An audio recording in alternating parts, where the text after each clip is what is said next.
Rangan, I think a lot of people go into the new year, right, thinking about habits that they wanna make, new routines, whether it's being kinder to themselves, new diets. But your book, I think, changes that. It flips it on its head, and instead, like the subtitle suggests, it's about breaking free from the habits that hold us back. And I wonder if we could start off this conversation by unpacking that first as a way to explain why people struggle to make these changes that last. Yeah, look, this is a time of year, Rupi, where for very good reason, we think, okay, new year. What am I going to do differently this year? How will I be healthier? How will I be happier? And we're always thinking of what kind of habits we can add in, which I think can have value for some people. But I think we also have to recognize that many of us, despite trying our very best each year in January, often we don't manage to make those changes stick in the long term. And you and me, Rupi, we've been doctors for many, many years, right? It's not that people don't want to be healthier, right? They do. They really, really want to have more energy, have more vitality, have better relationships. They want all of these things. So it's not that they're not trying hard enough. In my view, the reason why we cannot, or many of us cannot make changes that last, is because we're focusing on the wrong things. So when we think about habits, you mentioned a new diet or, I don't know, a meditation practice or a new thing that I can do. But actually, I think we also need to think about our mindset habits. And we're not thinking about those things enough, right? Because every single behavior we engage in serves a role in our life. Too often, we try and change the behavior without understanding the role that that behavior actually plays in our life. So very simply, let me give an example, which I think a lot of people can resonate with. Alcohol. Right? Many people are constantly trying to reevaluate their relationship with alcohol. So at this time of year, many people are trying to cut back, or maybe they'll stop for 30 days to go, right, I drank too much at Christmas and New Year. That's it. I'm sorting this. But here's the problem, right? If you have a lot of stress in your life, and the reason you're consuming alcohol is to help you reduce that stress, like it is for so many people, then you can go for 30 days without drinking any alcohol. And I'm not saying there's no benefit to doing that. You may learn things about yourself, but the truth is many people end up back to where they started within a few weeks of those 30 days finishing. Yeah. Why? Because if alcohol is your way of coping with stress, then you will always revert back unless one of two things have happened. Number one, either the stress in your life has had to go down. If you have less stress, you have less of a need to engage in drinking alcohol or that much alcohol, right? So that's one thing that could happen. But if that hasn't happened, the other thing you need is to find an alternative behavior to alcohol to actually deal with that stress. And I think it sounds quite obvious when I put it like that, but I don't think we often think about our behaviors like that. We're so focused on the behavior without understanding what's the role of that behavior, what's the energy behind that behavior. So that's one way that I look at habit change. One reason I think that people can't make changes that last. But then related to that is this other big topic that I think we're really missing in health and wellness. We're trying to give people more and more information about what to do. You need to eat like this, you need to do this, right? But we're not helping people understand why they do those things in the first place. And I've realized, Rupi, after 23 years of being a medical doctor now, that most of our behaviors are driven by our beliefs. If you don't change your beliefs, you'll never change those behaviors in the long term. So the central philosophy in this new book of mine is to help people understand that at a really, really core level. And the kind of underlying philosophy that sort of goes throughout the entire book, and which I believe underpins successful behavior change, is what I call a state of minimal reliance. I think it's a very new term, but I think it's a very, very helpful term. And minimal reliance is basically this idea that actually many of us, dare I say it, most of us, are overly reliant on things in our outside world in order to feel good. Right. So let me make this super easy for people to understand. A lot of us can feel great and internally calm and engage in good behaviors if everything in our life goes the way that we want it to. I'm just like that. You're just like that. Yeah, I'm just like that. I think most of us are, right? So when you get the right amount of sleep, when your baby sleeps through the night, right? Which I don't think you've had yet, right? When your partner's nice to you, when your children have got ready for school on time, when there's no traffic on the way to work, when your boss sends you nice emails and your email inbox is manageable. Oh, when those things happen, yeah, sure. I feel good and I can engage in my behaviors, right? No problem. But that's not realistic, right? Life is not going to be like that every day. There are going to be times when, despite you leaving on time, there is going to be traffic on the way to work, right? And you are going to be late. But what we don't realize is that we're overly reliant on things in our outside world going a particular way in order to feel good, right? And when they don't go the way that we want them to, we don't feel good, and then we engage in behaviors like sugar or alcohol or doom scrolling or whatever it might be to try and deal with that emotional discomfort that we have created because of that reliance. Did that make sense, Rupi? Yeah. I think it's quite a new way for people to look at their behaviors and their habits. And I really tried hard because I, like you, Rupi, really want to help people live healthier and happier lives, right? But what I've realized over the years is that it's not just more information that people need, right? They need a real understanding of themselves. And, I start off this book with, I think, a very powerful case study, which perhaps people can resonate with, right? I was going to ask you about that case study, actually, because I think some people listening to this might think to themselves, okay, I get it. Beliefs will influence my actions. But what if I already have control of my beliefs, let's say? What if I already have the knowledge that, for example, sugar is bad for me? I know that I should be eating less ultra-processed foods. I understand the information and the mechanisms behind why the overconsumption of sugar in my diet is leading to these downstream effects. It's putting me at high risk, but I still can't break that habit. Is that what we mean by belief, or is there something further upstream that is going on that I need to understand to make those changes? It's a great point. It's a bit of both. So let me tell you the story, or let me share that with your audience, and then let me kind of unpick it as to how that fits in with reliance, okay? And this idea that I'm talking about minimal reliance. So I had a GP friend of mine who a few years ago, I got a text in the week. I hadn't heard from her in ages, and she said, "Hey, listen, Rangan, something's come up. Can we have a chat?" And it was quite unusual to get a message like that. So I said, yeah, sure, no problem. So we met up at the weekend, and she told me about a patient consultation she'd had in the week. So this friend of mine was a real expert in type 2 diabetes. Okay, she knew everything. She'd always be sending me on email the latest research papers with her own informed commentary on what she thought about it, right? So she's a real expert. She knew everything that there was to know. And she had a patient that week who was a newly diagnosed type 2 diabetic.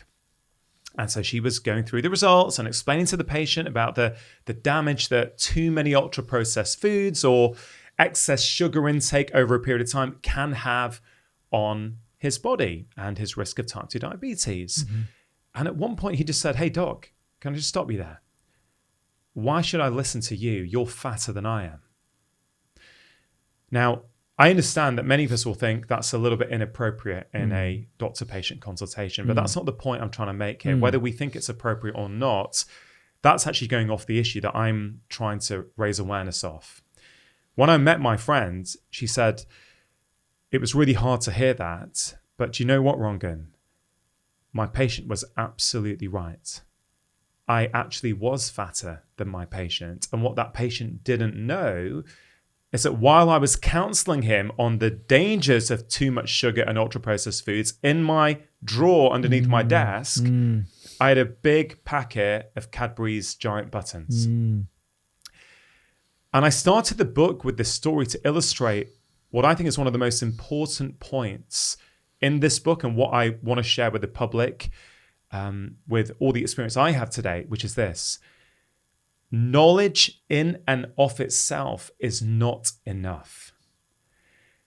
We're living, Rupi, in a world now where we're being bombarded with information. Well, I sometimes sit back and go, this is really interesting. We've got more health information out there than we've ever had. More health podcasts like yours or mine, right? More blogs, more books, more health and wellness awareness. Yet despite all this external knowledge, our physical health is declining. Our mental health is declining. Everyone says knowledge is power. All we need is more knowledge. Well, many of us are getting the knowledge, but we're not able to convert it into action. Why?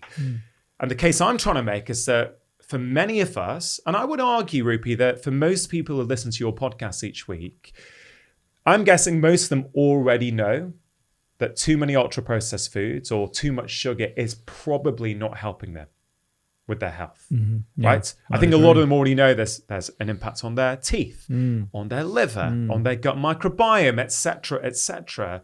So the question is, if you know that information, why are you unable to put it into practice?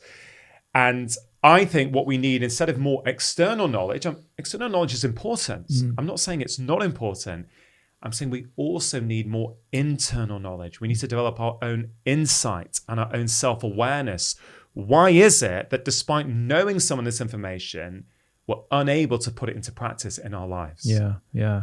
And so using that same example of your GP colleague, how did she work through going further upstream to figure out why, despite the knowledge, despite the awareness of her own sugar intake, and obviously the deep expertise within type 2 diabetes, was she still not able to free herself from that habit? Because she had external knowledge, but not internal knowledge. Okay. And that's the key difference, right? She knew with her logical brain what... Your book's trying to make a point here. Underline. She knew with her logical brain what she had to do, but internally she didn't have the self-awareness of why she would engage in those behaviors. So the whole case is illustrated in the book, but in essence for her, she had an over-reliance on being liked by others, right? So chapter 3 in the book is called Be Yourself, and it's about this over-reliance on being liked. So let me just briefly explain what I mean by these over-reliances. I've already mentioned how some of us, or many of us, need everything to go well in our life, and then we can feel good and then engage in decent behaviors, right? But there are also these big picture reliances, or what I call these big picture beliefs that drive our behavior. So one of those kind of big picture ideas is that if you are overly reliant on being liked by other people, now I accept we're social beings. I'm not saying we're going to get rid of this need to actually get on with the world around us, but there's a sweet spot, right? You can be overly reliant on that. You can be someone who is a people pleaser, for example, like she was, like I used to be. But I'm a people pleaser in recovery. Right? I've recognized where that pattern has come from, which is, in essence, I felt as a young boy that I had to change who I was in order to receive love and validation. So you get very good at changing who you are, right? So you're so keen to be liked by others, you don't even know what you like yourself anymore. That was me. And I've been very, very open in this book about some of my challenges with that and how it didn't lead to decent health and sort of inner contentment, right? So my GP friends, basically, I helped her realize, and we spent a bit of time talking about this, and it was all came down to her childhood for her, that she had a period of bullying at the school that she went to. She was always trying to fit in since then with the people around her. And actually, she was unable to speak up for herself in her GP practice. Everyone would always lean on her. She'd be the one who'd pick up the slack. If people were off sick, she'd fill in. And she would never complain, ever. She was the really nice one to everyone. Rupi, I imagine you, like me, have seen many patients like that, many female patients like that, right? Who suppress their own needs to make sure that they're doing what they need to for everyone around her. But for her, that was toxic because actually she was never being herself. She would never say anything to anyone at work. She'd come home and moan to her husband.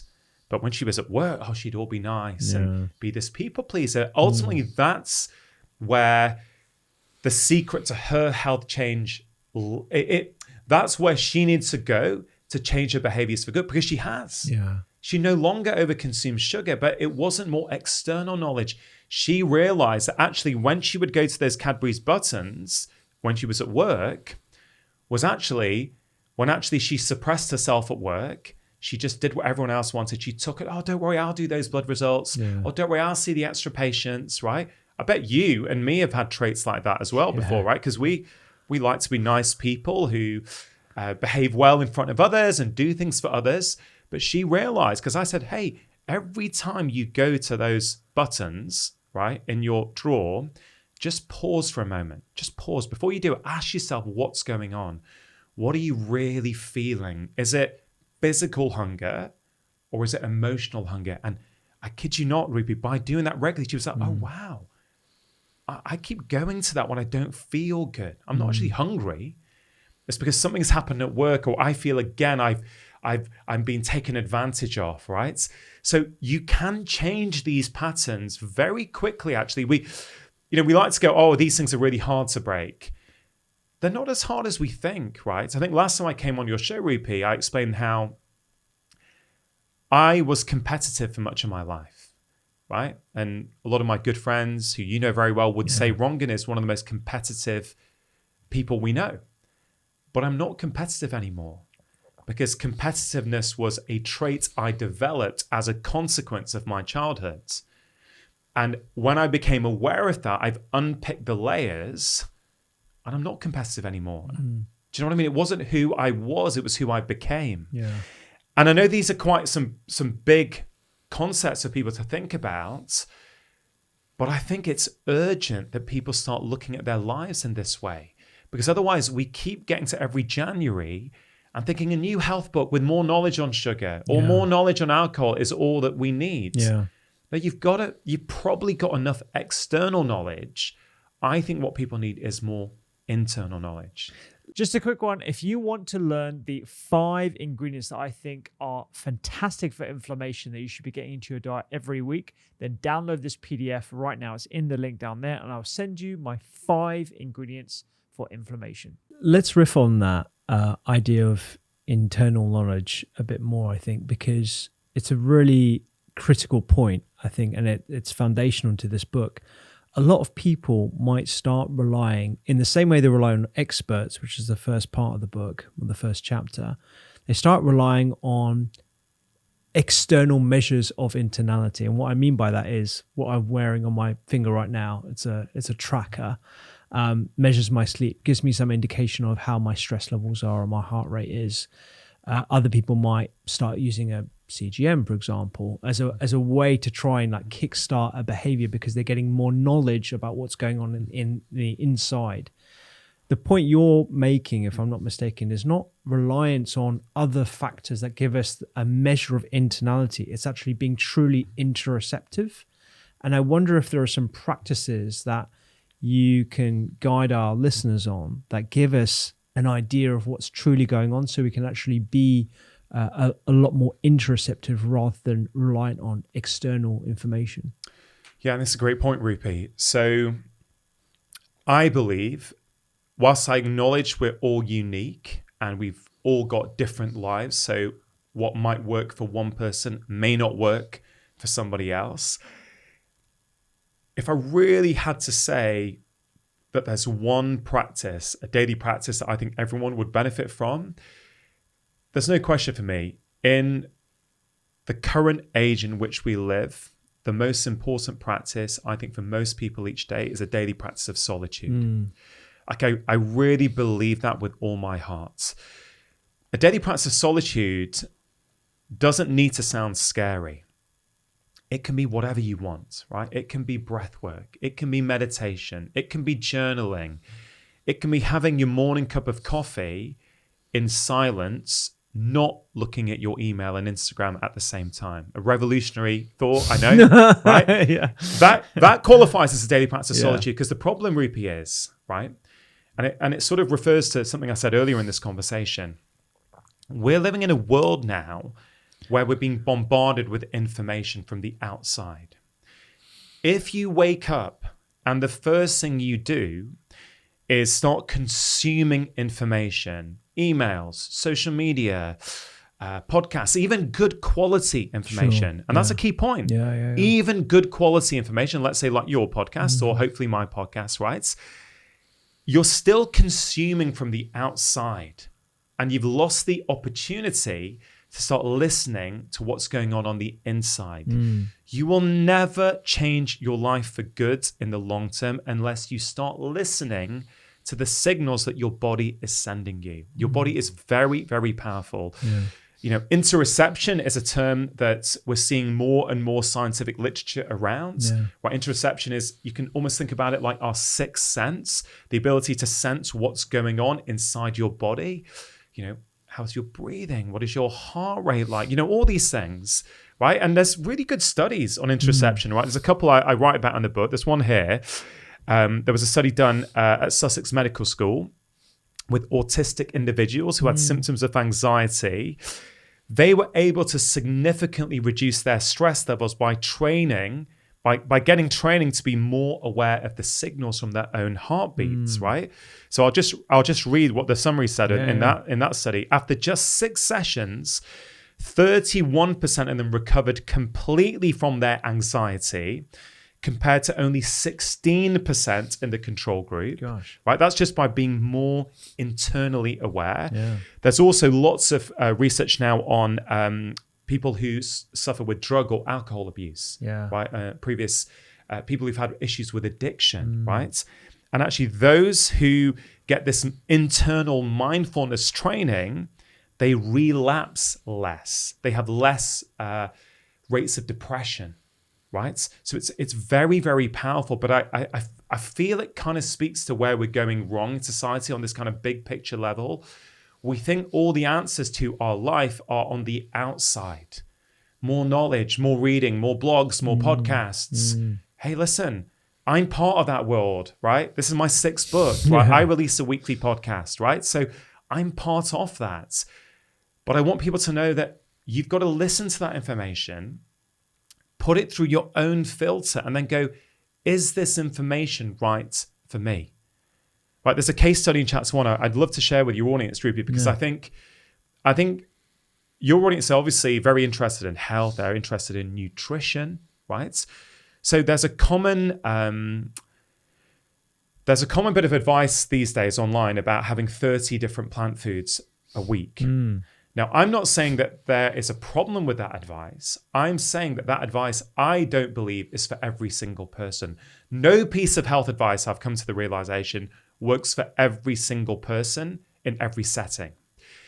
And if we look at this through the lens of our reliances, I believe, Rupi, that many of us now are overly reliant on experts. Now, I say this as a so-called expert myself. There's a certain irony there, right? So I, like you, I'm a medical doctor. I've got an immunology degree.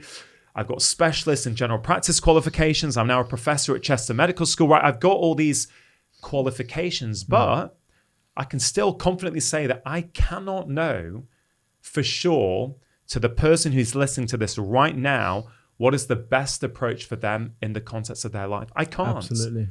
I can give them frameworks and principles to think about, but ultimately only they will know what is the best approach for them. So for example, I don't know if you get this, Rupi, or not, right? I realize let's think about this through the lens of nutrition. Because people are getting confused out there with all the advice, right? They're getting really confused. So people will say, you need to get your advice from experts. Okay, it sounds reasonable, but let's just play that out a little bit. Today, you could have an expert, and I think we both had Chris Palmer on our show. I haven't had Chris Palmer yet. You know Chris. So I've had Chris Palmer, right? I think Chris is a great psychiatrist, Harvard Medical School. And Chris came onto my show to talk about how he has found a ketogenic diet can, in some instances, be very helpful for people with severe mental health problems, like bipolar or severe anxiety, whatever it might be, okay? And he will present published research and case studies to support what he's saying. Yeah. And then I may also have, a couple of months later, a different expert, another expert with the right credentials, another medical doctor, who might come on and say, actually, the evidence shows that it's a whole food plant-based diet that you need for your mental health, right? And they again will present published evidence and give you clinical case studies. So I would then get people in my DMs on Instagram saying, hey, Dr. Chatterjee, listen, love your podcast. I kind of like what they both had to say, but I'm confused. I don't know which expert I should trust. And I believe in 2025, that is not the appropriate question to ask. I don't think it's the most useful question. Instead of asking which expert should I trust, I think the more helpful question is, why do I no longer trust myself? Because both of those experts can be right for some people, but they're not going to be right for everyone. And I think we've missed this. I think it sounds quite obvious when I put it like that, but I think we're all walking around, or many of us, trying to find what is it? What is the truth? What is the perfect diet? Yeah. No, it's not that. It's this. No, it's not that. It's this. It's like, well, wait a minute. Maybe there's no one perfect human diet that works for every single person. And let's go our culture, Rupi, for a minute. Traditional Indian medicine, Ayurvedic medicine, or even traditional Chinese medicine that has been going for thousands of years, they've always recognized that actually different people have different constitutions and require subtly different approaches. I'm not against science. I think science is absolutely fantastic. But I think one of the problems, or one of the traps we've fallen into, is a belief that the scientific method is going to teach us what is the perfect diet for all of us. And like you, Rupi, I believe there are some common principles that we need to apply. Generally, as much as you can, minimally processed foods. Generally food that helps you balance your blood sugar, right? Trying not to consume excess sugar. Yes, all these things I think are great guidelines. But I think my clinical experience really informs my view on this, which is I've seen people thrive on low carb diets. I've seen people thrive on vegan diets. I've seen people thrive on paleo diets. I really have. And I've come to the realization that there is no one perfect diet for everyone. And in the chapter 1 of the book, I share this story about a patient I saw, right? She was very health conscious and she consumed podcasts and blogs. And she had heard a very prominent gut health expert say that you have to aim for 30 different plant foods every week. That's what will give you a really healthy gut microbiome. Now, again, I'm not at all trying to criticize that advice. I'm trying to make the point that not every piece of advice works for everyone. So she tried her best. She was stressing out. She was trying to introduce these 30 plant foods into her diet. She was struggling a little bit. She was getting bloated. She thought, okay, maybe I'm doing it too fast. Let me slow down and do it gradually. Whichever way she tried it, she didn't feel good. Her gut didn't feel good. She would get constipated, a bit bloated. And she felt like a failure. Now, this is a really key point, right? This is why I'm so passionate about this idea. If we follow an expert's guidance and we don't succeed on it, we never think that they're the problem. We think that we're the problem. We think that we're a failure. Oh my God, I couldn't do it. Guilt comes in, shame comes in, which never leads to changes that last, right? So for her, when she came in to see me, I said, listen, no one piece of health advice, no matter how good, is going to work for absolutely everyone. If you're open to it, would you like me to try and help you figure out what is the right approach for you at this point in your life? She goes, okay, sure. Over a period of about 6 weeks, we realized together that actually at that stage in her life, and again, that's a really key point, she did much better on a lower carb type diet where she had about 5 to 10 different plant foods a week, right? And I did all her blood tests, right? Everything looked great. Her HbA1c, the average blood sugar marker, looked really good. Fasting insulin looked good. Her triglycerides looked good. I'm like, you're feeling good. You're having a whole food, unprocessed diet, and your blood markers look good. I don't think you need to feel like a failure that you're not getting 30 different plant foods a week. I think things are going just fine. And I think it's a really, really important point there for all of us, myself included, and all your listeners, Rupi, which is listen to the information, right? Listen to experts like you and me. I'm not saying ignore us. I'm saying the balance has shifted too much where we actually now, we ignore what we feel and it's all about what the expert says. And so in some of those DMs, I said, hey guys, listen, those 2 experts that you heard on my podcast, why don't you for 4 weeks try Chris Palmer's approach, right? And pay attention, right? So we talk about interoception. It's a scary term, right? We can look at it another way. Pay attention. Pay attention to how you feel. What's your energy like? What's your sleep like? How are your bowels? What's your gut like? How's your bloating? How's your focus? Okay. Then for 4 weeks, try the other diet and pay attention to those same things. You will very quickly start to build up a picture of, actually, you know what? I think at this stage of my life, that one's suiting me a little bit better than that one. Does that all make sense, Rupi? I think this is critical for people to understand because, like you, I have dissenting views on the podcast as well. And that can be quite confusing because of what you've pointed out there so eloquently, this over-reliance on experts to guide my lifestyle, my eating habits, when instead, which is what the argument you're trying to make, is we should be trying to teach people to become their own doctors, their own experts, their own scientists, whereby they can digest the information from multiple opinions and yes, ensure that they're coming from trusted sources. You know, whether you've got a dietitian like Sue Wood, for example, who's been on the podcast talking about the benefits of ketogenic diets for chronic pain, even certain types of epilepsy in childhood epilepsy that's treatment refractory.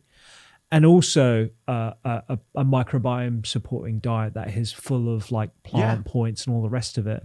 But to that individual, you know, you're not an average. You're not a point on a chart. Exactly. You can be an outlier. You can respond differently because we have our own unique microbiome. We have our own unique set of genetics. We have our own life experiences as well that have brought us to a point where we may be reacting positively or negatively to a particular dietary input. And I would say, as I reflect on my training and frankly my entire life, I kind of feel that individuality is something that Western medicine, allopathic medicine, doesn't really emphasize enough for me. If I reflect back on my training, I think my training has been fantastic for many things, not for everything, particularly for acute problems. I think medical training is very, very good, but I don't think it's as good as it could be for the chronic illnesses that are now bankrupting every healthcare system on the planet, basically. Because the reality is most chronic disease, or most of the things that doctors see today, are in some way related to our collective modern lifestyles. I'm not blaming people when I say that. I understand that life is difficult and it's hard to make the choices that we want to make. But nonetheless, I don't think we necessarily always need a pharmaceutical solution for a problem that's driven by our lifestyle. It can be beneficial sometimes for sure, but I think as a profession, we need to help people, empower people more to make those small changes to their lifestyle in whatever way they can in the context of their lives.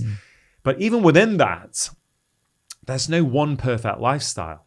It's like, what's going to work for you, right? And if I reflect on my career, Rupi, and think about the patients who truly transform their lives for good, not just for January or for a few months, at some point along the way, they became their own experts.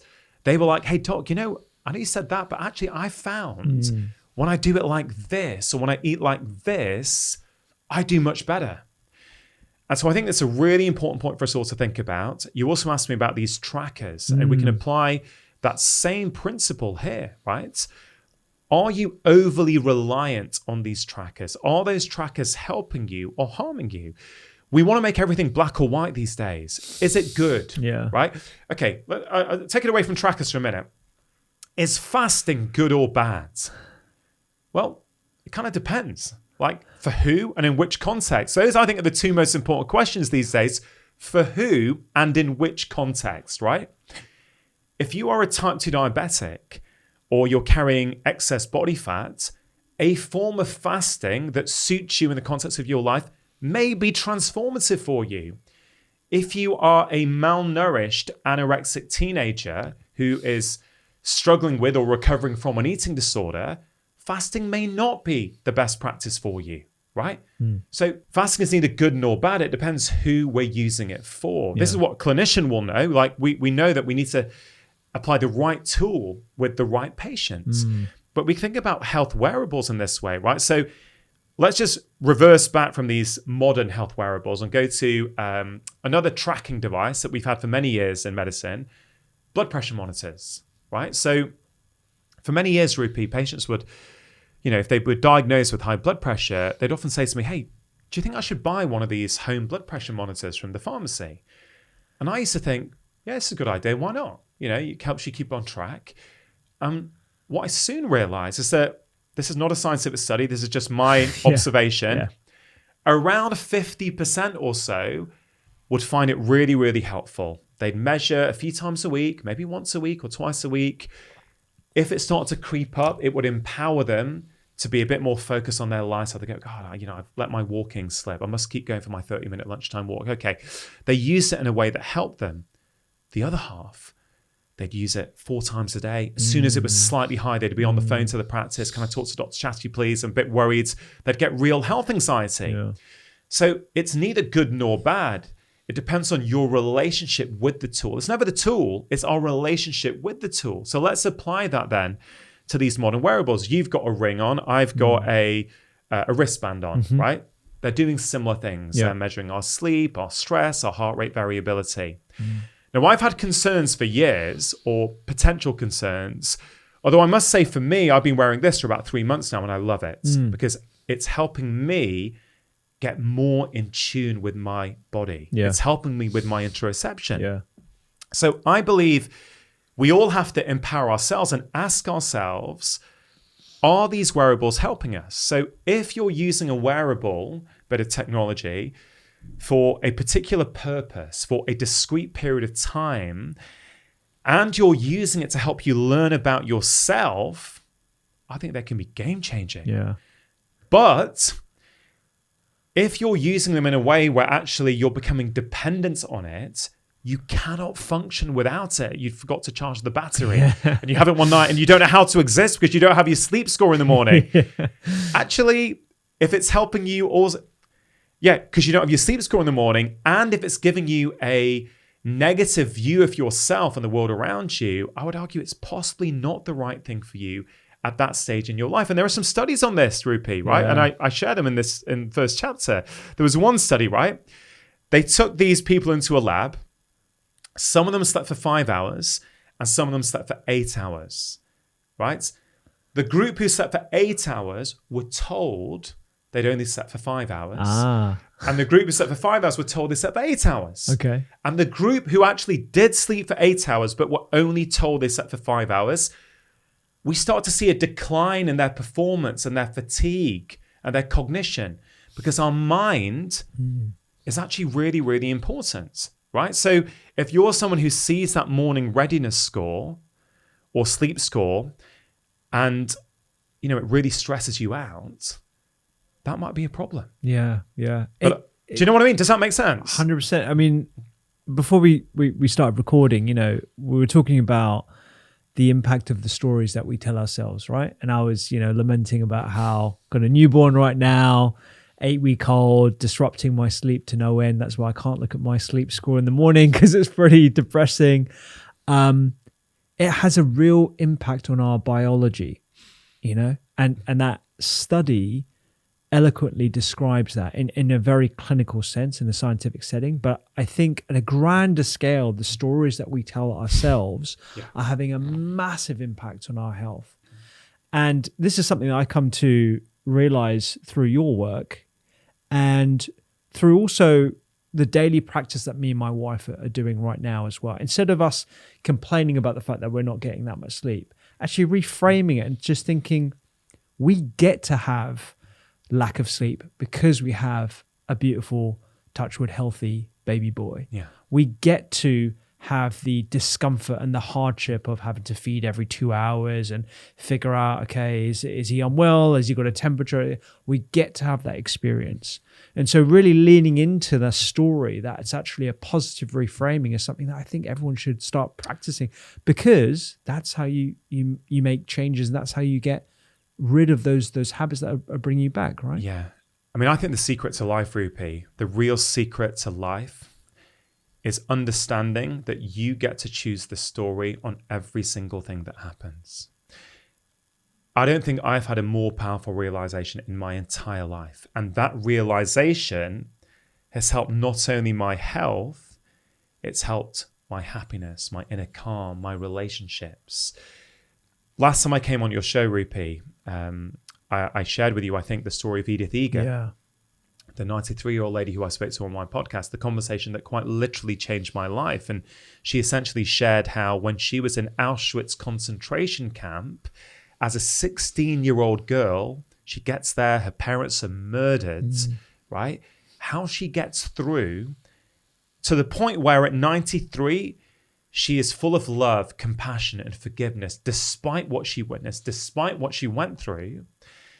One of the final things she said to me, I won't repeat what I said in the last conversation with you, but where I think there's a real relevance to what we're talking about now is the words she said to me at the end of my first conversation with her, which I honestly believe are tattooed onto my soul, are these, right? She said, Rangan, I've lived in Auschwitz, and I can tell you the greatest prison you will ever live inside is the prison you create inside your own mind. And I tell you, Rupi, the penny dropped for me that day. I was like, oh, I get it. We're all walking around every day telling ourselves disempowering stories about how the world is against us, about how hard done by we are, these pity stories. If she can reframe her mindset in the middle of a death camp, I've learned that I can reframe my mindset anywhere. Because no matter how bad my days might be, they don't even compare to her best day when she was in there. So I've taken that as inspiration. Right? So as you said, you've got a newborn. First of all, congratulations. I said that to you privately, never say it publicly on air. Being a parent is the best thing that ever happened to me. I dearly love it with all my heart. And I'm excited for you. Thank you, man. For the next years, man, it just gets better and better. But I do remember what it was like with my son when he wasn't sleeping for about 15 months, right? So I feel for you. Tell me it's 15 months, buddy. Honestly. So I feel for you, but as you say, and as we were chatting about before, you can either go, oh man, I'm knackered, I'm exhausted. Oh God, I've got all this work to do. I've got a podcast today with Rangan. My baby's not sleeping. Okay, that's all true. I'm not saying it's not true. The question is it useful? Or you could go with, and I remember a few years ago when you were literally on Instagram every day doing daily practices of gratitude. How long did you do that for? 750 days. 750 days, right? And I'm sure you felt a difference by practicing that and putting it out to the world every day, right? A few years ago on Instagram, I remember you doing it. It was very, very impressive. If you just take that moment to go, wow, how many childless couples would kill to be in this situation? Absolutely. How many of them would love to be sleep deprived right now because they've got their baby that they've been trying to conceive for years and can't? It can sound quite trivial to say things like that, but it really isn't. It's the story we tell ourselves about our life. Let me frame this another way, because this book is called Make Change That Lasts. I'm convinced that every person who tunes into your podcast each week, Rupi, is looking for that. They're seeking out quality information to improve their lives. Not only to improve their lives, to improve their partners' lives, their children's lives, their parents' lives, right? But as I said before, it's not just that external knowledge we're looking for. We want that internal knowledge. One of the biggest missing pieces for me in the health and wellness game and the health and wellness world is this idea that emotional stress is not neutral. I don't think I've shared this with you before, right? Let me give you a practical example. Let's say you're driving to your office, okay, like many people do. They drive to work. And whilst they're driving, another car suddenly cuts in front of them. Right, okay. We don't realize it, but we have a choice in how we respond to that situation. I didn't realize it a few years ago. I thought I was entitled to get mad and start screaming in my car and saying, oh man, they shouldn't be driving or whatever it might be. And so I'm not judging. And I'm not saying people should or shouldn't adopt my approach, right? It's up to them. I'm just saying there's a consequence, right? And a lot of time we're not aware of that consequence. So if you're that driver and that person cuts you up and you start screaming in your head, right? Stupid driver, they should get their eyes checked. Can't believe they've got a license. Whatever it might be, you know, pick your own version of that. You know, I'm sure you've never done that, Ruby, in your life, right? I'm not thinking about what I was just doing imagine this someone who might have done that, right? A, the other person can't hear you first, okay. B, it's a situation completely outside your control, right? You can't control whether that driver is or isn't going to do that. So you're essentially saying that my internal state is dependent on things outside of my control going a certain way, which actually means, you know, if you're waiting for everything in the world outside you to go a certain way in order for you to feel a certain way, you're going to be waiting a long time. It's a very vulnerable place to be. But if you create that emotional stress by the way you have chosen to respond, you may not know you're choosing to respond in that way, but actually we'll delve into that. That emotional stress that you have created with your response has to be neutralized in some way. So you get to work, but you're a bit amped up because you created all this stress in your body. Now, there are healthy ways to discharge that stress. You could go for a 10-minute run around the block before you start working, or go for a walk. Or more commonly, you're going to go and get an extra coffee, go to the vending machine, pull out a chocolate bar, have an extra glass of wine at lunch or after work. Those behaviors are downstream. This is the point I'm so passionate about, Rupi, right? We're overly focused on the behaviors without understanding the role that those behaviors play in our life. We're not connecting our sugar intake to the way we interacted with the driver, and we need to. If we want to make change that lasts, we need to. You can train yourself, as I have done, to not react like that. To go, oh, wow. You know, I wonder why that driver did that. What's going on for them? Is that a sleep-deprived father like Rupi, who's actually just trying to get to work on time? Is that a sleep-deprived mother whose child had tonsillitis last night and they were up?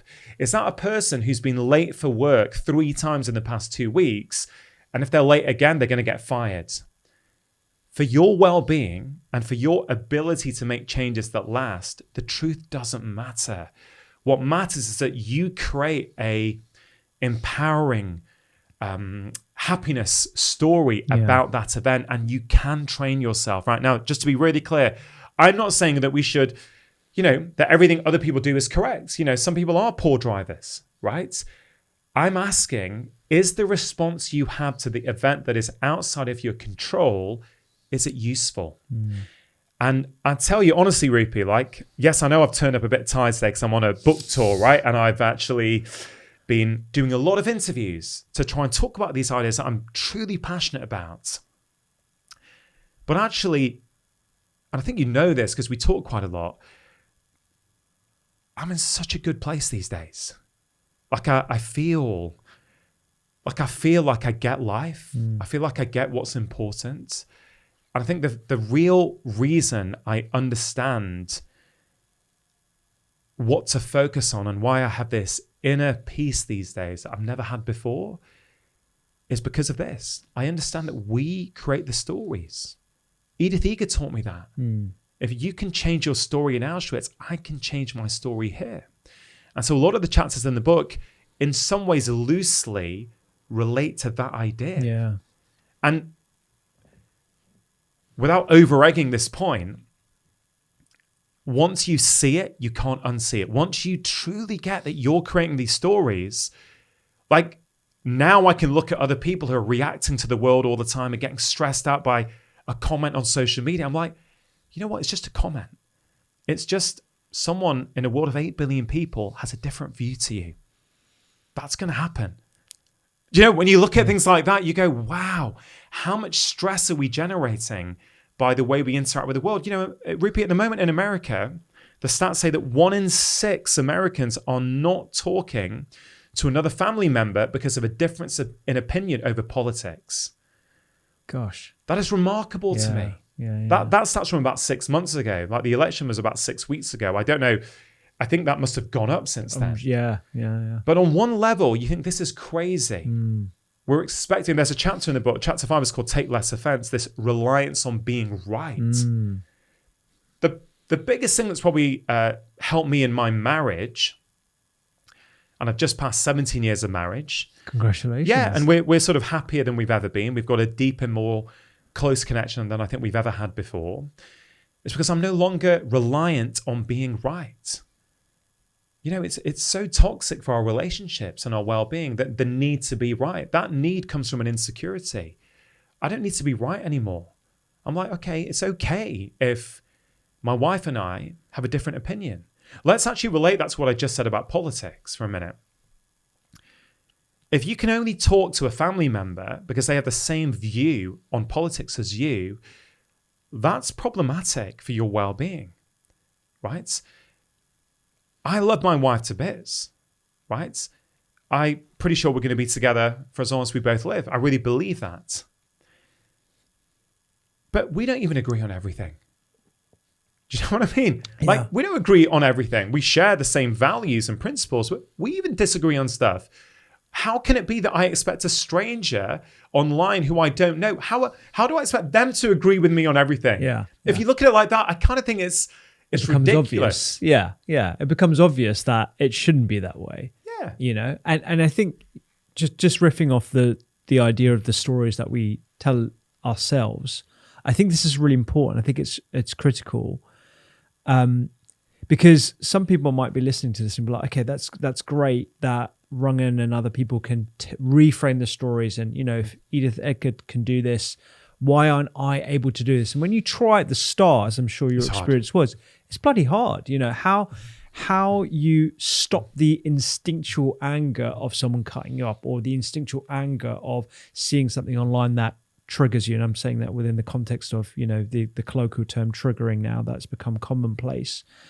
And there are certain practices that I think that you've introduced in the book that will help people get to that stage of being peaceful and calm. Because I think this is, you know, if you're able to do that, you can really reframe your mind and become even more resilient in your mental strength to achieve any change that for you me, want. I'll come to these practices, right?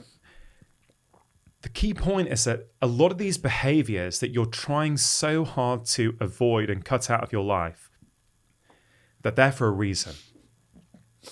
And if you overly focus on just the behaviors without understanding the upstream levers that are resulting in those behaviors, you'll be frantically searching around every January for a new solution. Oh, why can't I do it? Oh, I need a different book to give me a different approach. Sure, maybe. Like, we both are authors. We both try and write, you know, multiple books to try and help people. I get all that. Or maybe it's because you haven't actually looked at the real root cause driver. And these emotional triggers that we have, I think, are one of the most valuable things to look at in our own life. So firstly, let me just address that point you said about Edith, right? So you're saying, yeah, she can do it in Auschwitz, but I can't, right? Edith has one of the most beautiful phrases, which I think about a lot. She says, there's no hierarchy in pain. And what she means by that is, she says, I don't want people to look at my story and say, wow, like, she's special. Like, I can't do what she's doing. She wants people to look at her story and go, wow, if she can do it, so can I. That's how I've taken her story. It's not to, you know, I've never been in a situation like she had to endure. I don't know how I'd be able to cope with that, if I'd be able to cope with that. I honestly, that, you know, I'd be guessing, I'd be speculating, but she did. Right? So she's inspired me. And so one of the things I did for many years, and again, I want people to understand that, yes, it's initially, if you're someone who's very reactive, understand that for a little period of time, you're going to have to consciously change that. You're not going to be able to do it in the moment. It's taken me a few years. Now I can do it in the moment, right? But I couldn't for many years. Yeah. But in the evening, one of my practices, because I'm a fan of journaling. So when my kids would be in bed, I would literally sit down with the journal and go, okay, Rangan, where did you get emotionally triggered today? I think it's one of the most powerful exercises. Again, remember what I said about solitude. Yeah. This is a practice of solitude, right? It's time where I'm not looking to the outside world for answers. I'm trying to find the answers within me. Okay, when did you get triggered? Okay, and instead of blaming that external person or that external event, which is easy to do, it's easy to put the blame elsewhere and go, oh, it's them. Okay, my question is looking at life like that useful for you? Is it really useful to you to think that your internal state is you're a puppet on a string? If people around you are a certain way, then you're going to respond to that. Like, I used to live like that for much of my life. And I tell you what, it didn't lead to good behaviors. It didn't lead to happiness. It didn't lead to inner calm. So I was like, actually, that approach doesn't work for me. I don't want to be like that at this stage of my life. I want to be calm and peaceful and non-reactive. That's going to help me with my own health. It's going to help me with my marriage. And, most importantly for me, it's going to help provide what I hope is an excellent example to my children about looking at the world with compassion and not judging people and not being reactive and going, yeah, actually, people see the world differently. Right? So this practice is really, really powerful. I'm not blaming anyone else for my internal response. I'm like, no, there's something coming up inside of me. What is it? And I'd write it down. Oh, that reminds me of what my mum used to say to me, or, oh, that's what that boss at that old GP practice where I didn't enjoy working, that's how they used to treat me and I didn't feel valued. Whatever it might be. You become a black belt in yourself, Rupi. Yeah. Honestly, I don't think there's a more powerful exercise I've done because you start to learn, oh, that triggers me. Okay, why? Okay, let me address that. Oh, that triggers me. And you keep doing that. Over time, you're like, oh, I don't really get triggered much anymore. I'm feeling calm a lot of the time. Do you know what I mean? And it might sound ridiculous to people who feel that they're in a reactive state. I promise you, it's not as hard as you think. Right? Let's look at that through the lens of criticism. Many people struggle with criticism, right? Understandably, we're social animals. We want to be liked by others, right? Who likes to be criticized? I used to really struggle with criticism. Yeah. I don't really anymore unless I'm exhausted and sleep deprived. So, if I am, it's a sign to me to go, oh, I need to nourish myself a little bit. I've been pushing it a little bit too hard. Gotcha. I need to go to bed early tonight, maybe take the whole weekend off, whatever it might be. It's a signal to me because I don't generally anymore. So criticism. That's a great insight for me. Sorry to cut you off there, but there are times where I can tolerate criticism that we inevitably get online.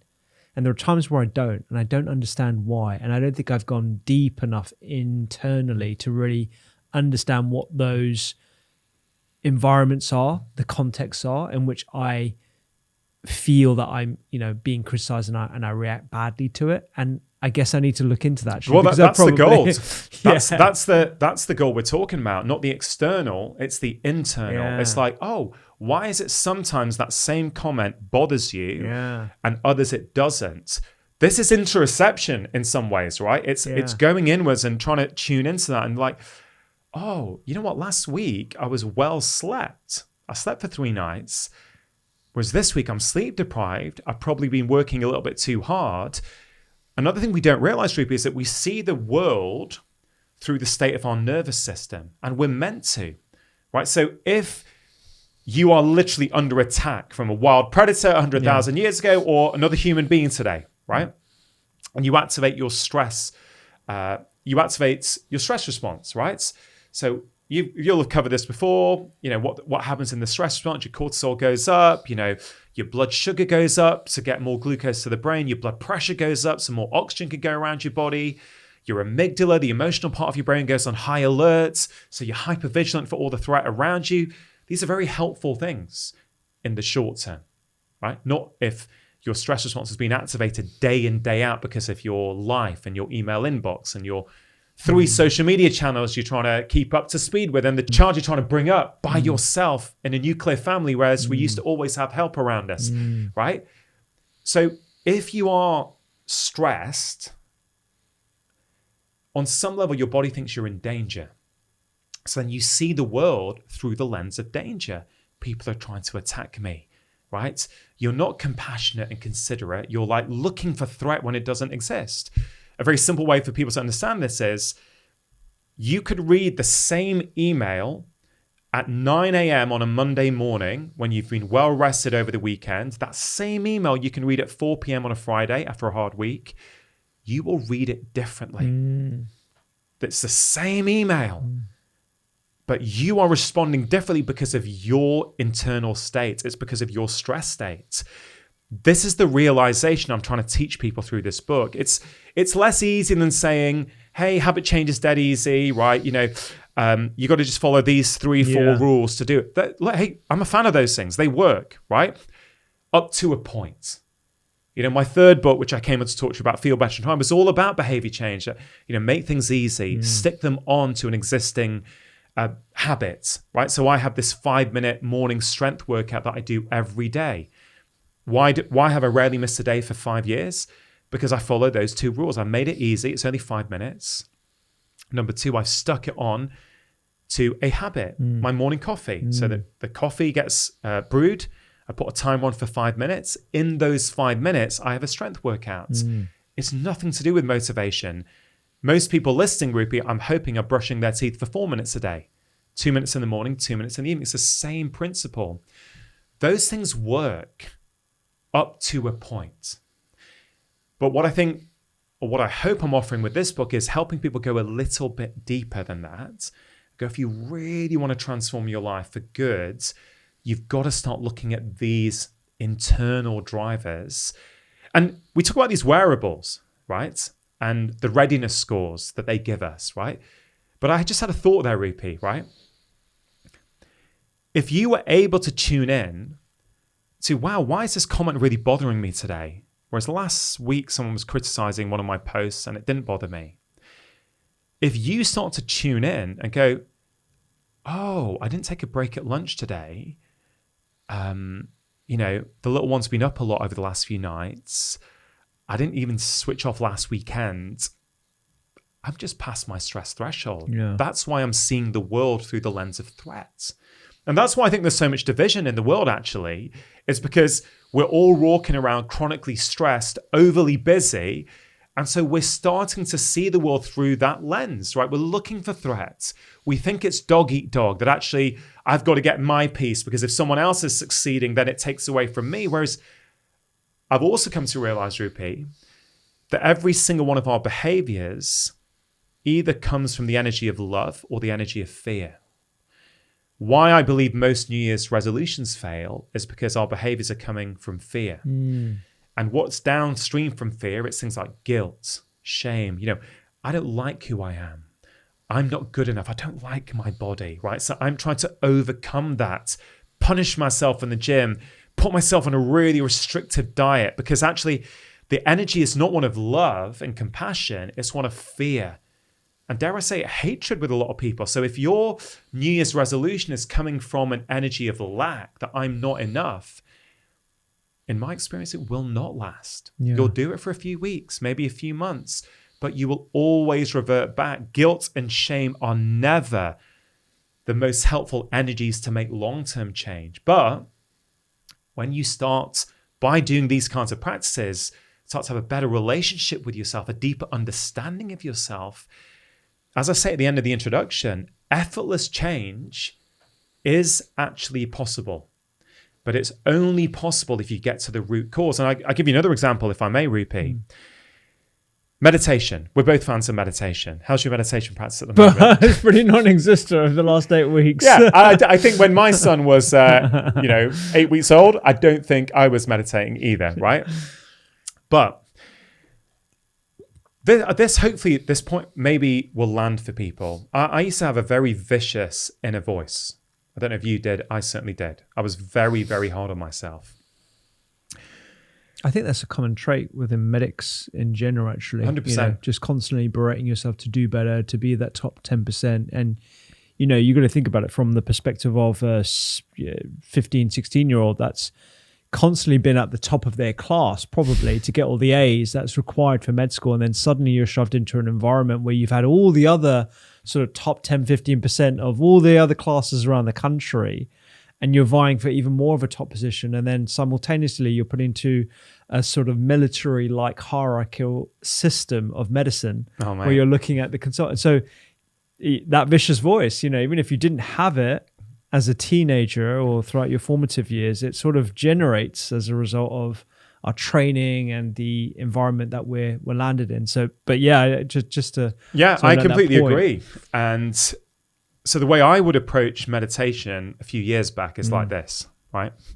And I think this kind of quite nicely illustrates external v internal information.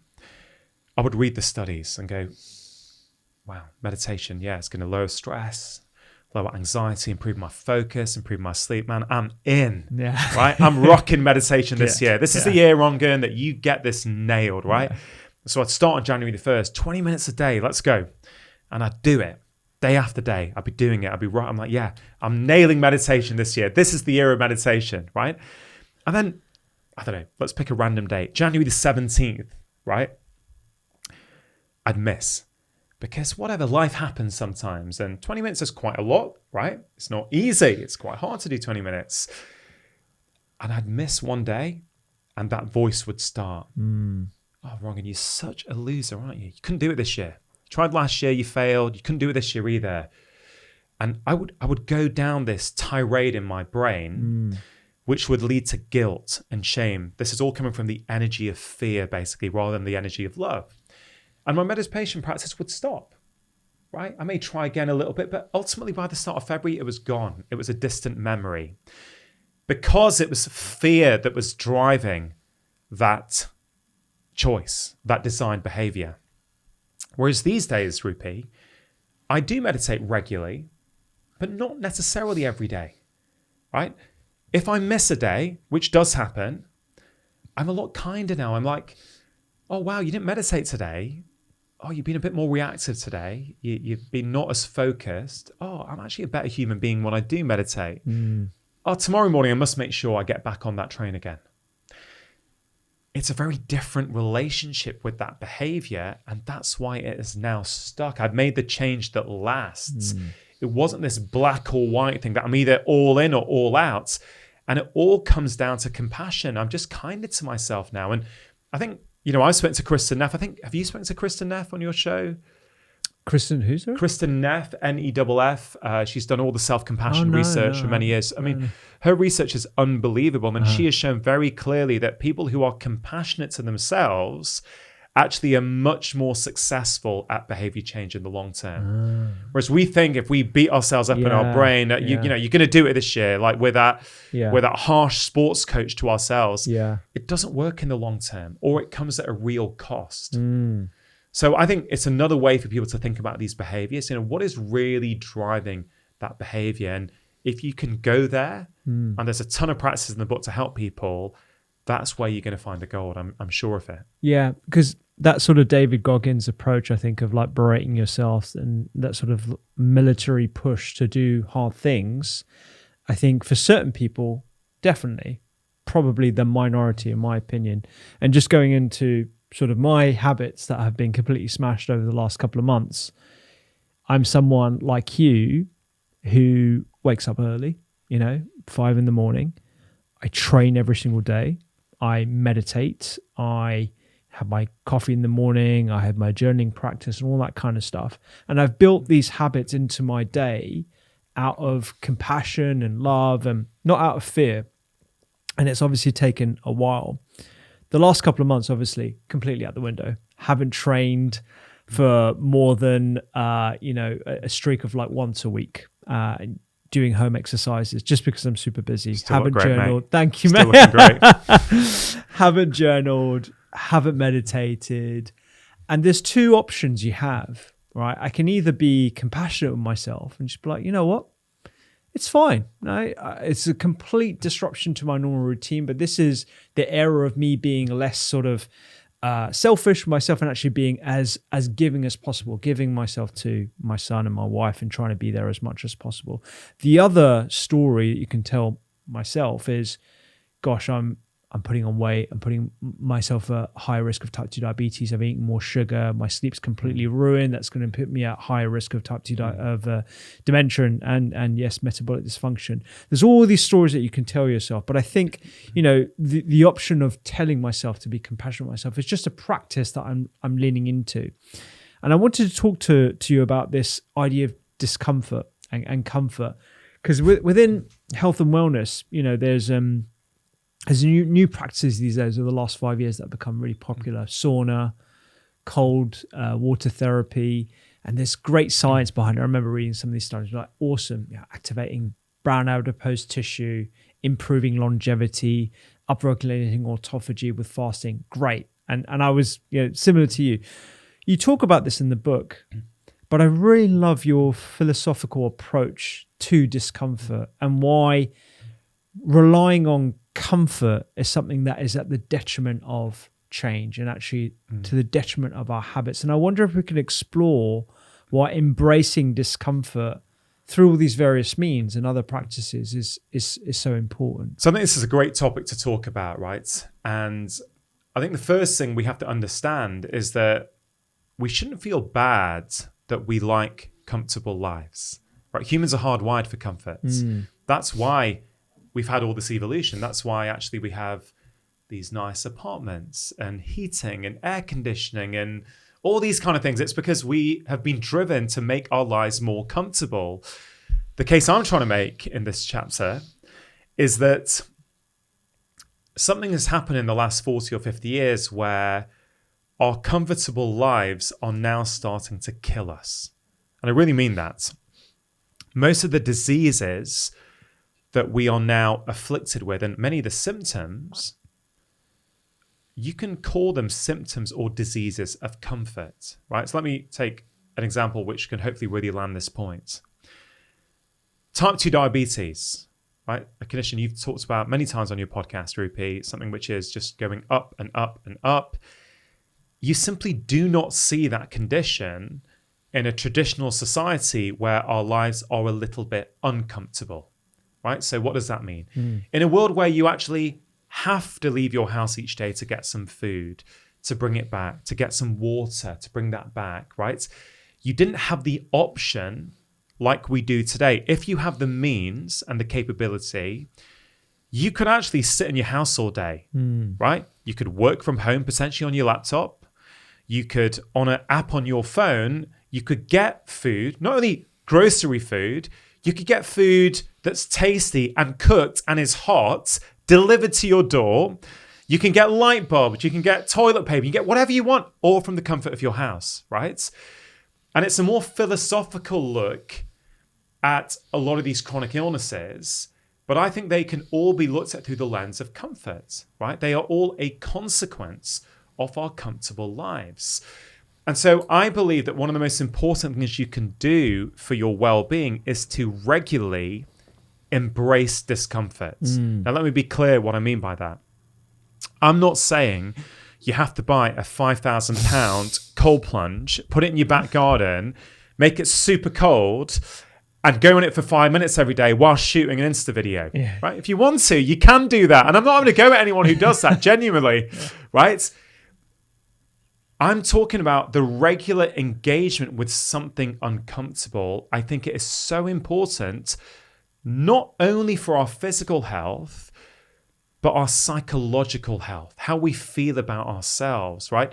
When we do something a little bit uncomfortable, it makes us feel good. We feel resilient. We feel like we're a capable human being who can do something difficult. And I think that is priceless, right? I really think. So at the end of that chapter, I have a series of discomfort practices, right? And I say, hey, listen, find the one that works for you. It's like what I said at the start of this conversation. I don't prescribe one size fits all. I'm like, listen, here's a selection. Choose a discomfort practice that works for you and engage with it regularly, and it will have physical but also psychological benefits. So I'll give you a really practical one that I do, and I've been doing it for about 5 years, and I call it a rule. And not everyone likes the word rule, but I like the word rule because I think when you make a rule and you internalize it, you take yourself away from constant decision making. So each time you come across something, I'm going to talk about stairs in a minute. So let's say every time you come up to some stairs or an escalator, if you happen to choose each time, shall I take the escalator or shall I take the stairs? You're going to end up taking the escalator most of the time because we're hardwired for comfort. But I made myself an internal rule about 5 years ago that I was always going to take the stairs unless there was a damn good reason not to. And it has been transformative because everyone talks about, I can't get to the gym, I don't have time, I can't afford it. Okay, sure, these are all valid explanations. They're all valid reasons. But what would happen in your life if wherever you came across a staircase, you took it? And I recognize that not everyone has the capability to go upstairs. And so I'm obviously talking to people who do have that capability, right? It just means that you're not thinking every time you come across that scenario. So yesterday, I'm in London at the moment, doing interviews, right? I don't live in London. I was one of the only ones at the station yesterday in the London tube going on the stairs. Now, I'm not saying I'm better than anyone. I'm just saying I've made an internal rule that whenever I come across stairs, I take them. And it really makes a difference. There's a supermarket in my local town where I live. And if I'm ever driving there, the car park is on the second floor. I don't think I've taken the lift in about 4 years, right? Because I've made a rule. So I'll walk down the stairs. And then when I get there, I'll walk up the stairs with my shopping. And here's the other thing. You're a new dad, right? Check this. My children have seen me do that for about 5 years. So we do it together. And we help encourage each other. Like, no, daddy, come on, let's take the stairs, and it becomes this thing that you then model for your children. So the way I look at it is I don't want to, and what I say to my kids is, why should we outsource our movement to electronic contraptions when we don't need to, right? Let's use our bodies. Let's show ourselves how capable and resilient we are. And yes, sometimes I don't want to, right? I'm not like wired differently where I'm like, come on, let's take on these. And sometimes I don't want to. I'm like, no, come on, Ranga, but this is your rule. This is what you do. It becomes a part of your identity, right? And so I share a whole selection of practices in the book where I say, hey, listen, if you like that, great. If you don't, all right, choose another one. If you like the idea of embracing cold, what would happen instead of getting a cold plunge if at the end of your hot shower each morning, you just put it to cold for 15 seconds, right? How would that feel like? And I guarantee if you do this stuff regularly, yes, there are physical benefits, right? Which we can talk about. But I think the bigger benefits are psychological. Yeah. You're showing yourself that when I don't have to, I choose discomfort. And I think that is really, really powerful. And Rupi, I don't know if you've noticed this, but I would say that I've noticed many patients over the years, anxiety is on the rise, right? And there's many reasons for that. But I've noticed that many of my patients over the years walked around with this kind of low-grade anxiety that was based on, I'm not saying this in a judgmental way, was almost based on a kind of fragile identity. Like I believe that we all know on a deep level that things in our life may go wrong at some point. But because we don't regularly put ourselves in uncomfortable positions, we don't show ourselves that we can cope. This is one of the best things about exercise, actually, is that it makes us more resilient. There's studies in the book that I referred to, which is showing that regularly exercising also makes you more resilient to non-exercise stressors because you're practicing the stress response.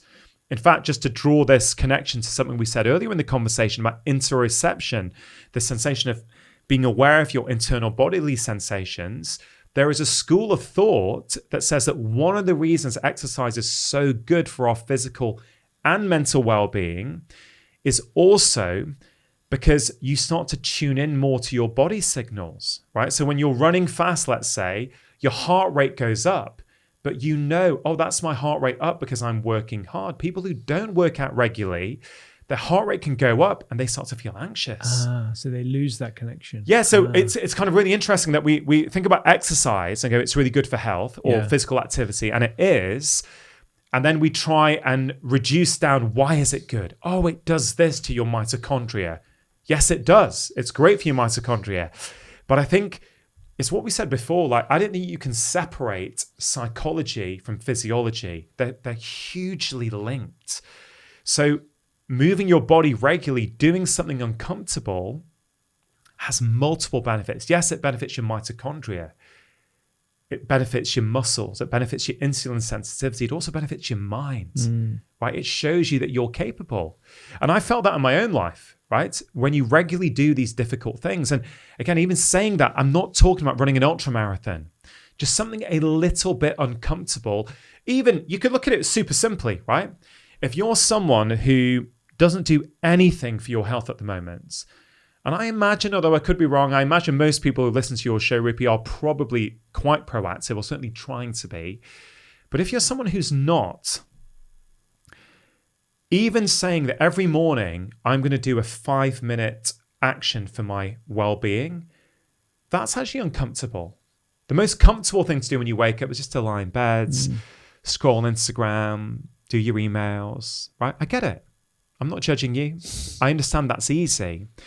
But I think one of the reasons why my 5-minute strength workout that I spoke about before, and I talk about all the time on my Instagram because I'm so passionate about that idea, is because it's not only the physical health benefits I get from having a strength workout every morning, of which there are many.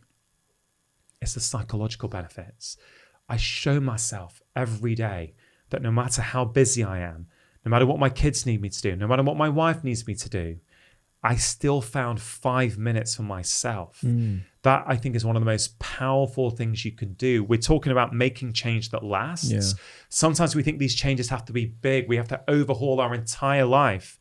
No, you don't, right? You can start small. You do a 5-minute action every day for your health, right? Very quickly, you start to change your identity. You change how you view yourself. You're no longer someone who can't make change. You're someone who's like, wow, I can do this actually. And I've used those 5-minute actions with suicidal patients before, Rupi, right? Gosh. People who actually were so unmotivated. And I said, okay, let's find a 5-minute action that you can do each day and help them with all these behavior change rules.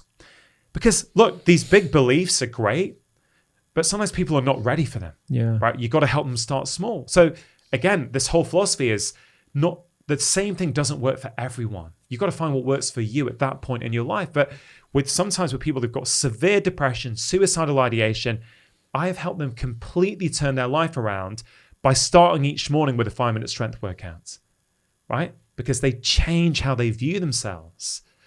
And another way I like to frame this for people is I spoke to a body language expert on my podcast a few years ago called Vanessa Van Edwards.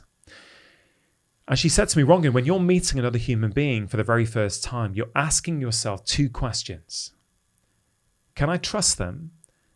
And can I rely on them? And I think if we think about it, it kind of makes sense. We're social animals. We're always trying to size people up. Yeah. Can I trust them? Can I rely on them?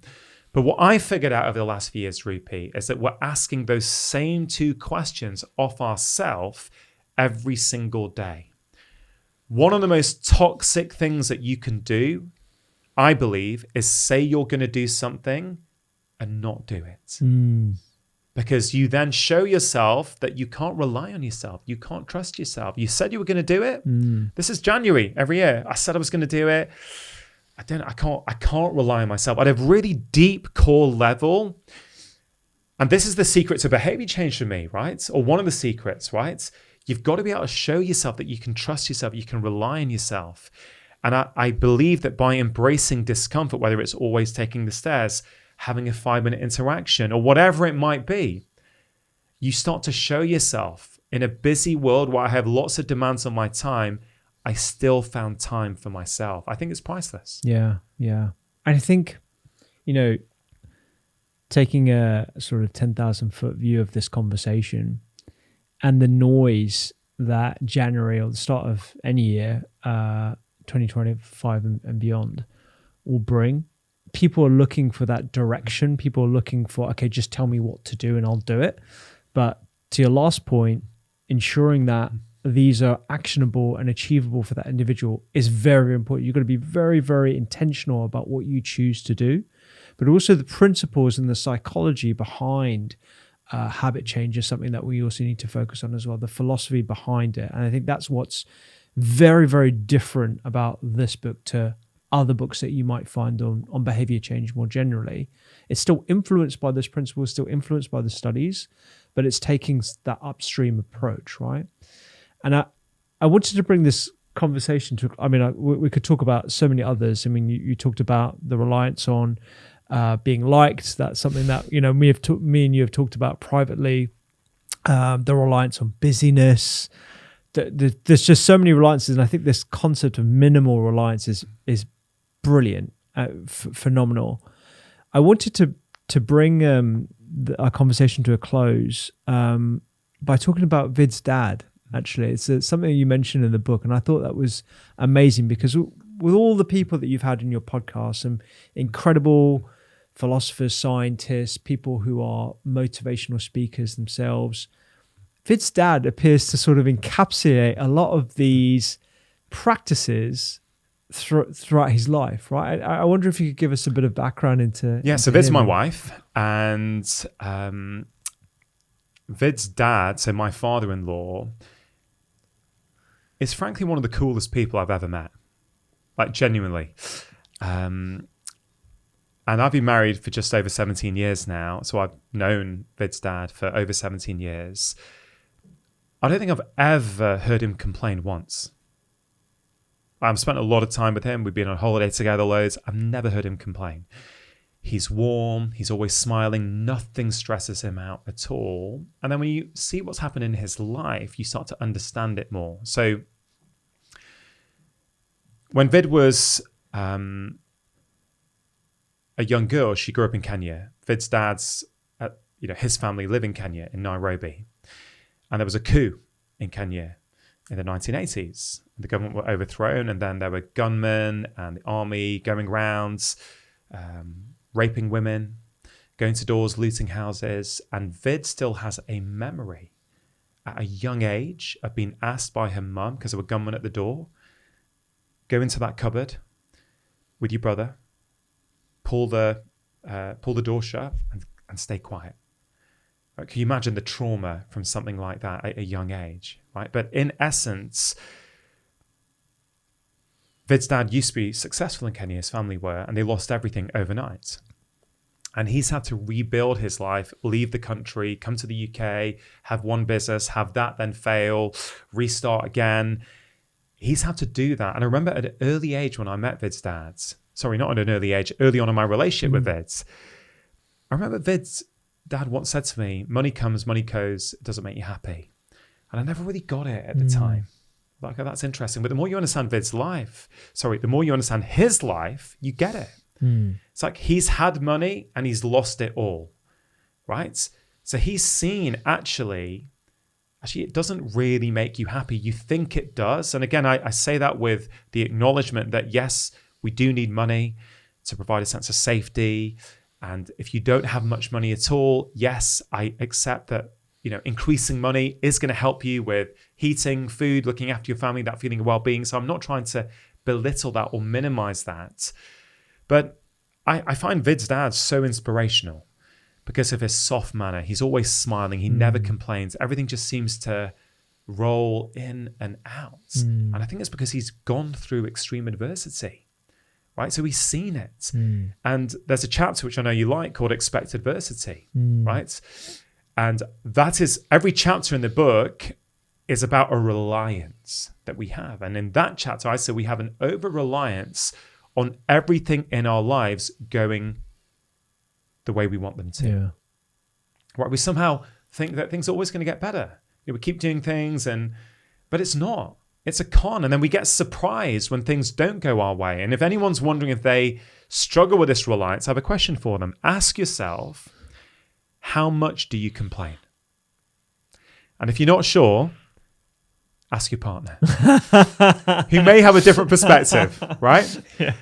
Because if you complain, now I'm not saying there aren't decent reasons to complain, but if you regularly complain, you're essentially saying that you're constantly being surprised by the natural order of life, right? And I really do believe that. Yeah.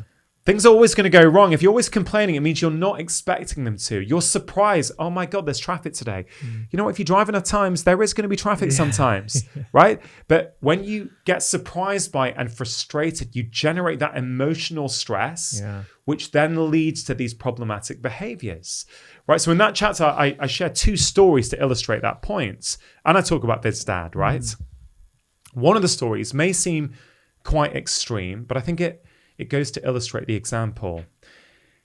We're both medical doctors, Rupi, and unfortunately in the UK, the latest statistics are suggesting that over the course of a 40-year career, a UK medical doctor will be sued up to 4 times, right? On average, I think it's 4 times, 3 to 4 times, right? That's a lot. So if you see enough patients, it's going to happen. It's like if you drive enough miles on the road, no matter how good you are as a driver, it's likely that at some point you're going to be involved in something. It's just a numbers game, right?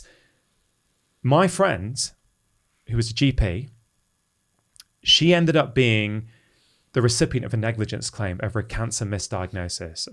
Someone was coming in with symptoms. It turned out to be cancer, but no one picked up on it. Now, first of all, I want to acknowledge that's really hard for that patient and family, and I understand why they wanted answers, right? I think it's important to acknowledge that. It had nothing to do with my friends. She just got dragged into this wider investigation, but it broke her. For the 2 years that investigation was going on, she struggled. She'd drink every evening. She'd drink a lot at the weekends. She was depressed. She couldn't sleep. It really, really bothered her. And you might say it's understandable. Yes, it's understandable. Of course it is. No one becomes a doctor because they want to be subject to a negligence claim. Every doctor is trying to do the best that they can to help the patients that they're seeing. But it is possible to change your mentality and go, wow, well, listen, if we look at this rationally, I'm going to get sued 3 to 4 times in my career. This is one of them. It's about to happen. Here it is. Okay, no worries. That seems quite extreme, but you can apply that principle. I promise you. So I've been applying this in my life. I've been practicing to not be surprised by the natural order of life. Yeah. And so a few years ago, Rupi, so I live very near to my mum. I've always had elderly parent caring responsibility since I've been about 20. So I live very near to my mum, who needs a lot of help.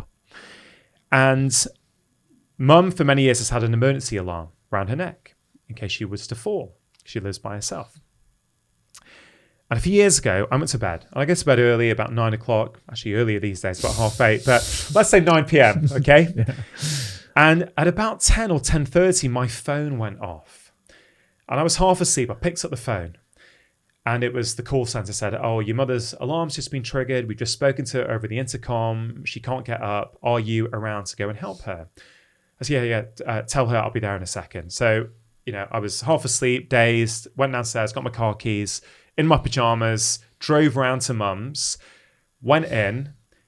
She was on the floor, helped her, got her settled back in bed. When I was happy that she was going to be okay by herself, I said, okay, mum, listen, I'll check on you in the morning. I'm going to go home now. Walk out of mum's house, into the drive, get into my car. I reverse it straight out into the parked car on the opposite side of the street. Okay, now the older version of Rangan, who did not expect adversity, would have done this. I would have berated myself first of all, and then I would have said something like, oh God, stupid me. On top of all this stuff now I've got to do, stress at work, stress with mum's health. Now I've got to deal with the insurance. This negative self-talk, and there's a consequence. The next day, I'm much more likely to have an extra pan of chocolate, an extra coffee, more sugar, right? Those behaviors are downstream consequences from how I interacted with that event. That's the big idea in this book, right? That the behaviors are there for a reason. And the reason you can't make these changes last is that you're not getting to the root causes of your behaviors. What I actually did, Rupi, because I've been practicing for years, and I was really proud of myself because I thought, oh, wow, I'm able to do this now in real time. I went into that car, and I can still remember, I was in my pajamas going, oh, wow, well, no one got hurt. I've got insurance. And if I'm going to keep coming round half asleep to pick mum up off the floor, it was only a matter of time before I did this. And that one-time decision has multiple downstream consequences. I don't have all the negative self-talk, all the pity, all the, oh, my life is so hard, poor me. Again, I'm not judging. I used to do that, right? I'm just saying that wasn't useful. I suspect for most people, it's not useful. You're like, oh, it was going to happen. This is that event. It's happened. And so a helpful exercise for people to help them with this is ask yourself how much you complain.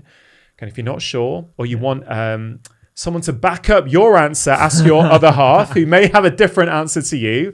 And then every time you complain, turn that complaint either into an action, so you do something about it, or turn it into a moment of gratitude. It's such a simple exercise, Rupi. It is life-changing, because when you turn it into a moment of gratitude, you stop thinking like a victim. And when you turn it into a moment of action, you stop acting like a victim. My challenge to anyone listening to this show is try that for 7 days. Every time you complain, turn it into an action or a moment of gratitude, and just start to pay attention how that feels. Because I bet for most people, they won't realize how much they're complaining, first of all, and then how quickly it is to turn that negative energy around. And circling back to my father-in-law, I think he gets this. You know, the reason he says money comes, money goes, it doesn't make you happy, is because he's had that. He's had that. So nothing bothers him. He's had it all and he's lost it all.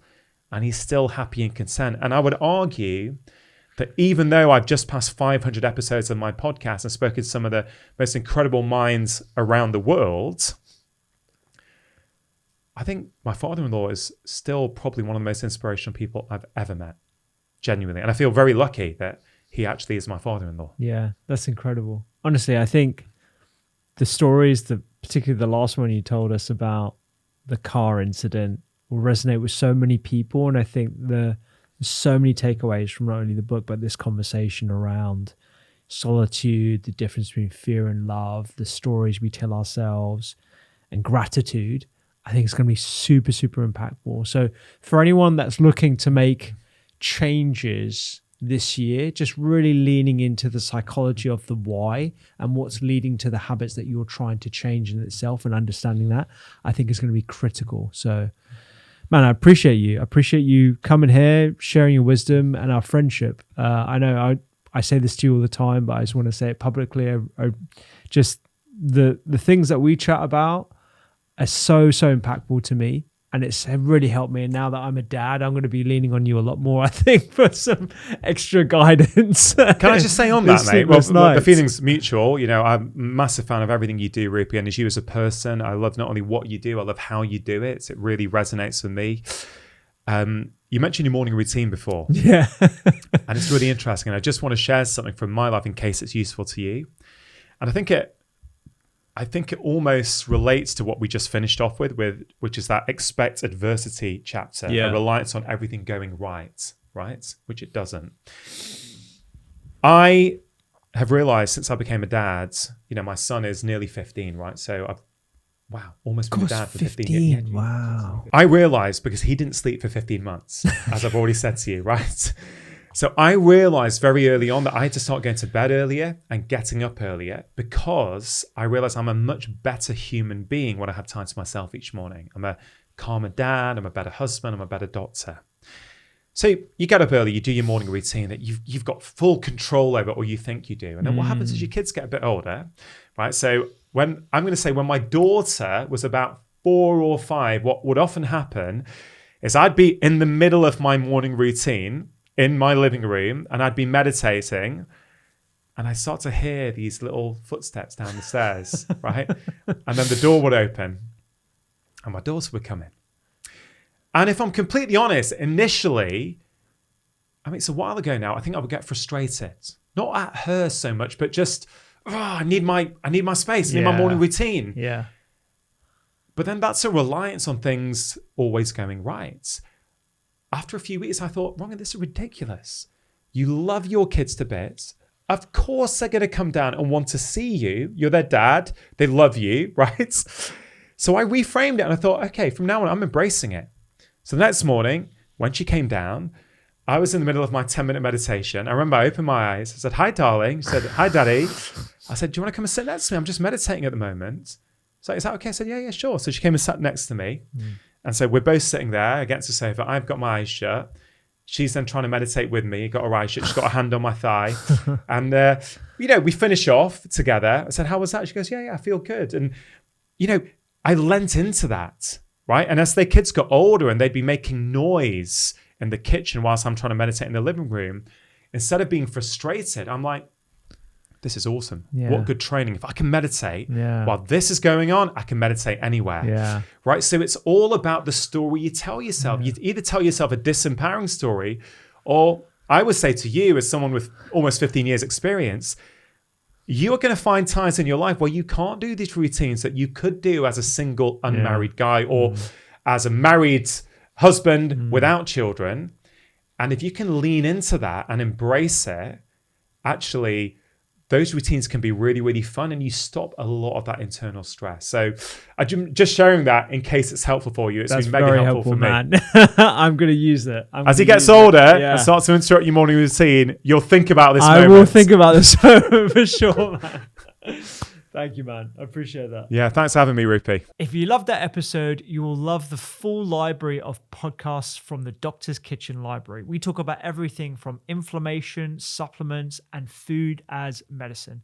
Just like this episode right here. You can click it right now and check it out.